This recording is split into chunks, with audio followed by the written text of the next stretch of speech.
இப்போ உலோகங்கள் கண்டுபிடிக்கப்படாத காலம் 5300 ஆண்டுகளுக்கு முன்பு தான் தமிழ்நாட்டில் தான் இரும்பு கண்டுபிடிக்கப்பட்டது உலகத்திலேயே அப்படின்னு சொல்கிறாங்க. அதற்கு முன்பு இரும்பே கிடையாது, உலோகமே இல்லை. அப்படின்னா 5300 ஆண்டுகளுக்கு முன்பு இந்த உலகத்தில் உலோகமே இல்லை. உலோகத்தாலான எந்த ஒரு கருவி, அருவாய், கத்தி, எதுவும் கோடாரி எதுவுமே கிடையாது.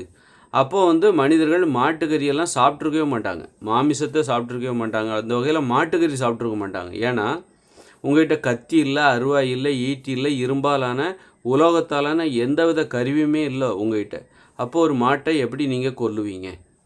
ஒரு மாட்டை எப்படிப்பா கொல்லுவீங்க? உங்கள்கிட்ட கத்தி இல்லை, அருவாய் இல்லை, ஈட்டி இல்லை, கோடாரி இல்லை, எதுவுமே இல்லை. கல் இருக்குது, அப்புறம் கம்பு இருக்குது. அப்போ என்ன பண்ணுவீங்க? ஒரு மாட்டை கொல்லணுன்னா அதை மாட்டு மண்டையில் கல் எடுத்து அடிப்பீங்களா, கம்பு எடுத்து அடிப்பீங்களா? கொடூரமாக அடித்து கொலை பண்ணுவீங்களா? அது கதறும், கத்தி கதறும். பாருங்கள் எவ்வளோ முடியாதுல்ல. உங்கள்கிட்ட எந்தவித உலோகத்தாலான எந்தவித ஆயுதங்களும் கருவிகளும் இல்லாமல் ஒரு மாட்டை எப்படி கொலை பண்ணுவீங்க, எப்படி கொல்லுவீங்க? இன்றைக்கி கத்தி இருக்குது, கழுத்து கழுத்தை அறுத்துடுறாங்க. அப்போது எந்தவித கருவியுமே இல்லாத கற்காலங்களில் எப்படி மக்கள் ஒரு மாட்டை கொல்வார்கள்? கொல்லவே முடியாது. நீங்கள் வேணால் தண்ணியில் அதை போட்டு முக்கலாம், தண்ணியில் முக்கி கொடூரமாக. அப்போது அப்படி முக்கி கொலை பண்ணுறவங்களோட மனப்பான்மை எப்படி இருக்குன்னு நினச்சி பாருங்கள். ஒரு நல்ல மனப்பான்மையை. நீங்கள் ஆட்டுக்கறி சாப்பிட்லாம், ஆனால் ஒரு ஆடை வெட்டும்போது உங்கள் பிள்ளைய அந்த ஆடு வெட்டுறதை பார்க்க விடுவீங்களா? ஒரு ஆடு வெட்டுறீங்க நீங்கள், அப்படிங்கும்போது ஆடு வெட்டும்போது கசாப்பு கடையில் ஆடு வெட்டுறாங்க, உயிரோடு உள்ள ஆடை அப்போ வெட்டுறாங்க. உங்கள் பிள்ளைகளை பார்த்தா நீங்கள் சம்மதிப்பீங்களா? மாட்டீங்க. ஏன்னா மனசு கெட்டு போயிடக்கூடாது, நம்ம பிள்ளைகளோட மனசு கெட்டு போயிடக்கூடாது அப்படின்னு சொல்லிட்டு. அப்போது கற்காலத்தில் மக்கள் இந்த மாட்டுக்கறிலாம் சாப்பிட்ருப்பாங்கன்னு நீங்கள் சொன்னீங்கன்னா அவங்க மாட்டை எப்படி கொண்டிருப்பாங்க? டரக்குன்னு அறுக்கிறதுக்கு அவங்ககிட்ட கத்தி கிடையாது, கத்தி இருந்தால் கூட இந்த உலகத்தில் நம்மக்கிட்ட எல்லார் வீட்லேயும் கத்தி இருக்குது, கூர்மையான கத்தி. வேணும்னா நம்ம வாங்கிக்கலாம். அதனால் எல்லாருமே அந்த மாட்டை வெட்டிடுவாங்களா? வெட்ட மாட்டாங்க. எல்லாருமே கத்தி இருந்தால் கூட, துப்பாக்கியே இருந்தால் கூட மாட்டை கொல்றதுக்கு யாருக்கும் மனசு வராது. அப்போ அதுக்குன்னு பயிற்சி எடுத்தவங்க, அந்த தொழில் செய்கிறவங்க மட்டும்தான், கசாப்பு கடை வச்சுருக்கவங்க மட்டும்தான் அந்த வேலையை செய்வாங்க தவிர மற்றவங்களுக்கு அது வராது. அப்போ கற்காலங்களில் மக்கள் ஒரு மாட்டை எப்படி கொண்டிருப்பார்கள்? கற்காலங்களில் பணம் என்கிற நடைமுறை கிடையாது. இன்றைக்கி கசாப்பு கடைக்காரங்க ஒரு ஆட்டை கொல்றாங்க, மாட்டை கொல்றாங்கன்னா அது அவங்க தொழிலாக இருந்திருக்கு, பணத்துக்காக அவங்க அந்த தொழில் செய்கிறாங்க. கற்காலங்களில் கண்டிப்பாக கசாப்பு கடைங்கிற ஒரு தொழிலே இருந்திருக்காது, கூலி கொடுக்குற நடைமுறையே கிடையாது. ஏன் இன்னும் ஒரு 50 வருஷத்துக்கு முன்னாடி போனீங்கன்னா கூட இங்கே கசாப்பு கடைங்கிறதே பெருசாக கிடையாது. மக்கள் தான் தாங்கள் மாமிசம் வேண்டுமென்றால் ஏதாவது நோயில் செத்த ஆடு மாட்டை, தாங்கள் வளர்த்த ஆடு மாட்டை கொல்ல மாட்டாங்க. அது நோயில் ஏதாவது செத்து போச்சு அப்படின்னா மட்டும்தான் அதை கொல்லுவாங்க. அது 3 மாதத்துக்கு ஒரு வாட்டி. மக்களே தான் அந்த உணவெல்லாம் அறுத்து கூறு போட்டு சாப்பிட்டுட்டு கிடப்பாங்க. கசாப்பு கடைங்கிற ஒரு நடைமுறை ஒரு 50 வருஷத்துக்கு முன்னாடிலாம் கிடையாது. அப்போ கற்காலங்களில் கண்டிப்பாக கசாப்பு கடைலாம் கிடையாது. மக்களே தற்சார்பு வாழ்க்கை முறை வாழ்ந்துட்டு இருந்தாங்க, தங்களுடைய தேவை அனைத்தையும் தாங்களே பூர்த்தி செய்து. அப்போது ஒரு மாட்டை எப்படி கொண்டிருப்பாங்க? கற்காலத்தில் ஒரு மாட்டை எப்படி கொண்டிருக்க வாய்ப்பு இருக்கிறது? அவங்ககிட்ட எந்த கருவியுமே இல்லை. அப்போ கொடூரமாக ஒரு மாட்டோட தலையில் கல் எடுத்து அடித்தாங்களா, இல்லை தண்ணியில் முக்குனாங்களா? அப்போது அதையெல்லாம் அப்படியெல்லாம் ஒரு கொடூரமாக கொல்கிற அளவுக்கு அந்த மக்களுடைய மனப்பான்மை மிக மோசமாக இருந்துச்சா? கற்கால மக்களின் மனப்பான்மை மிகவும் மோசமாக இருந்ததா? கொடூரமானவர்களாக அவர்கள் இருந்தார்களா?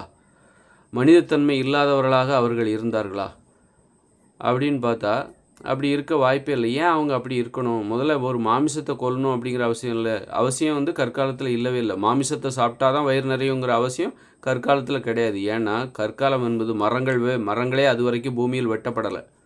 கற்காலம் என்பது என்னது? மனிதர்கள் எப்போ உலோகத்தை கண்டுபிடிக்கிறாங்களோ அப்போ தான் மரங்களே வெட்டுறாங்க. அப்போ தான் இந்த பூமியில் மரங்கள் வெட்டப்படுகிறது. மரங்களை வெட்ட முடியும் என்பதே அப்பொழுது தான் மனிதர்களுக்கே தெரியும். எப்போ இந்த இரும்பாலான கத்தி, அருவாலாம் கண்டுபிடிக்கிறாங்களோ அப்போ தான் மரத்தையே வெட்ட முடியும் அப்படின்னு நினைக்கிறாங்க. அது வரைக்கும் இந்த மரத்தை ஒன்றுமே பண்ண முடியாது. ஒரு மரத்தை நீங்கள் வேரோட கூட பிடுங்கி போட முடியாது, உடைக்க கூட முடியாது. ஒரு தடிமனான இவ்வளோ தடி இருக்கிற ஒரு மரத்தை உடைக்க கூட முடியாது. ஏன்னா அது ரொம்ப கடினமாகிடுச்சு, அளவுக்கு மீறி ஆயிடுச்சு. ரொம்ப கைப்பிடி இந்த அளவுக்கு இருந்தால் தான் அதை உடைக்க முடியும். அப்போ அந்த மாதிரியான கற்காலத்தில் எவ்வளோ பசுமையாக இருந்திருக்கும். மரங்களே வெட்டப்படாத அது வரைக்கும் இந்த பூமி பல கோடி ஆண்டுகள் இருக்கும்.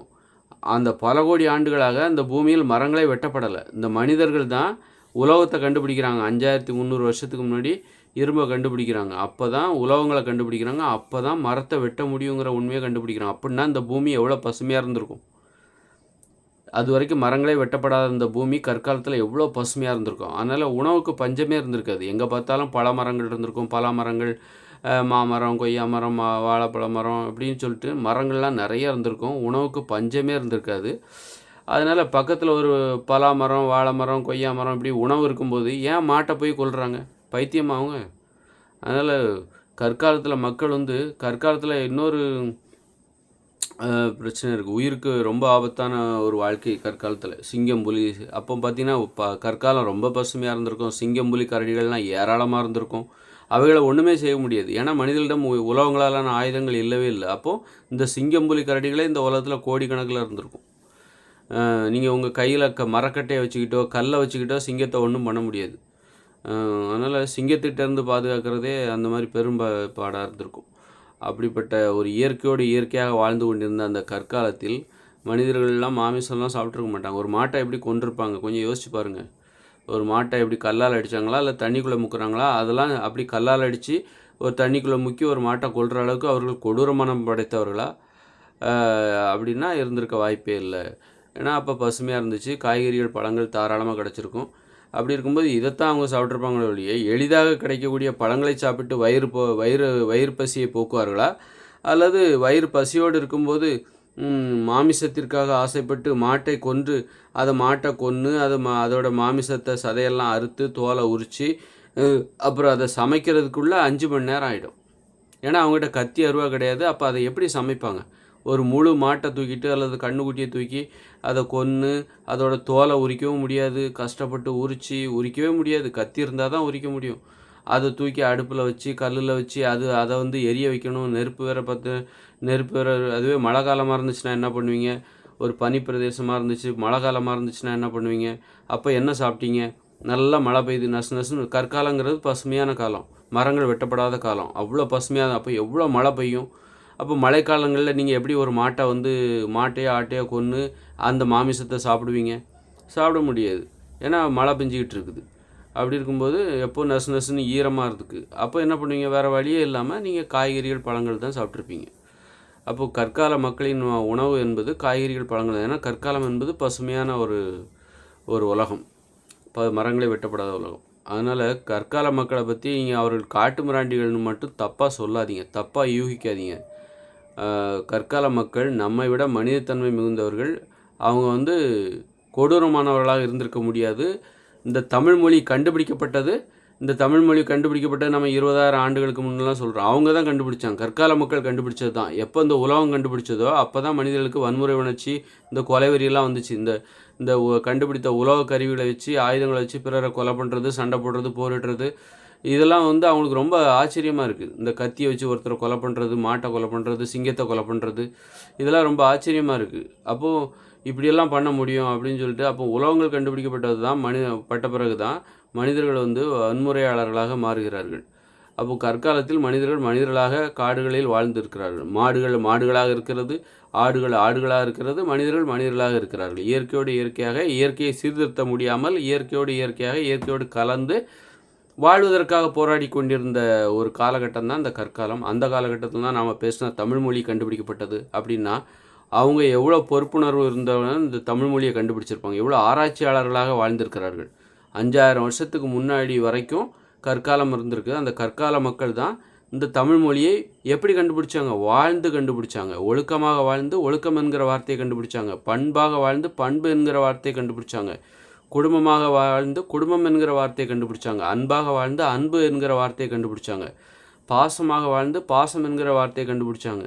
சகோதரர் அப்படிங்கிற அண்ணன், தம்பி, இதெல்லாம் ஒழுக்கம் சார்ந்தது.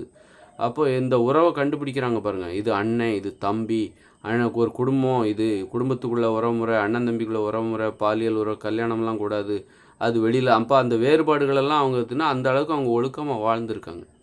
எப்போ உலகம் கண்டுபிடிச்சாங்களோ அப்போ தான் மனிதர்களின் வாழ்க்கை முறையை சிதைஞ்சு போச்சு. அவர்கள் அது வரைக்கும் கண்டுபிடிச்ச அந்த மொழி என்பது அப்பொழுது தான் சிதைய ஆரம்பிக்குது. ஆனாலும் இந்த 5300 வருஷமாக இந்த உலகங்கள் இருக்குது. அதுக்கு முன்னாடி கற்காலம், அது வரைக்கும் நல்லா இருந்த மொழி. 5300 வருஷமாக அந்த உலோக பயன்பாட்டால் மனிதர்களின் வாழ்க்கை சிதைந்தது போன்று மொழியும் சிதைந்தது. இருந்தாலும் அந்த மொழி தாக்கு பிடிச்சி நிற்கிது.